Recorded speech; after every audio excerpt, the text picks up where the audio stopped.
سورہ فجر میں اللہ تعالیٰ فرماتا ہے والفجر ولیال عشر، مجھے فجر کی قسم اور مجھے 10 راتوں کی قسم۔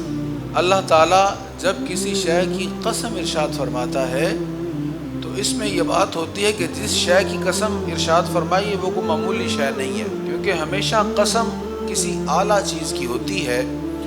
تو اللہ تعالیٰ نے فجر کے وقت کی قسم ارشاد فرما کے بتایا کہ فجر کا وقت بڑا خاص وقت ہے۔ کچھ مفسرین نے فرمایا یہاں ہر فجر کی بات نہیں ہو رہی، اگرچہ روزانہ کا فجر کا وقت خاص وقت ہے، لیکن یہاں جس فجر کی بات ہو رہی ہے وہ 10 ذی الحج کی فجر کی بات ہو رہی ہے۔ 10 راتوں کی قسم ارشاد فرمائی۔ 10 راتوں کی قسم سے مراد کیا ہے؟ مفسرین فرماتے ہیں اس سے مراد ذی الحج شریف کی پہلی 10 راتیں ہیں۔ عشرہ ذی الحج کی پہلی 10 راتیں یہ اس قدر خاص راتیں ہیں کہ اللہ تعالیٰ نے ان راتوں کی قسم ارشاد فرما کر ہمیں یہ بتا دیا کہ ان راتوں کو معمولی مت سمجھو۔ ویسے تو ذی الحج شریف سارے کا سارا ہی محترم ہے۔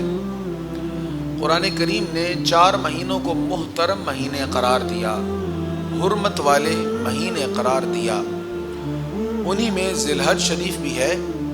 اور ذی الحج کی ایک خاص تاریخی اہمیت بھی ہے۔ اسلام سے قبل بھی اس مہینے کو محترم سمجھا جاتا تھا۔ اس مہینے میں لوگ جنگ نہیں کرتے تھے، جن کی پرانی لڑائیاں ہوتی وہ لڑائی چھوڑ دیتے تھے کہ یہ حرمت والا مہینہ ہے۔ قرآن کریم نے بھی اس ماہ مبارک کو حرمت والا مہینہ قرار دیا ہے۔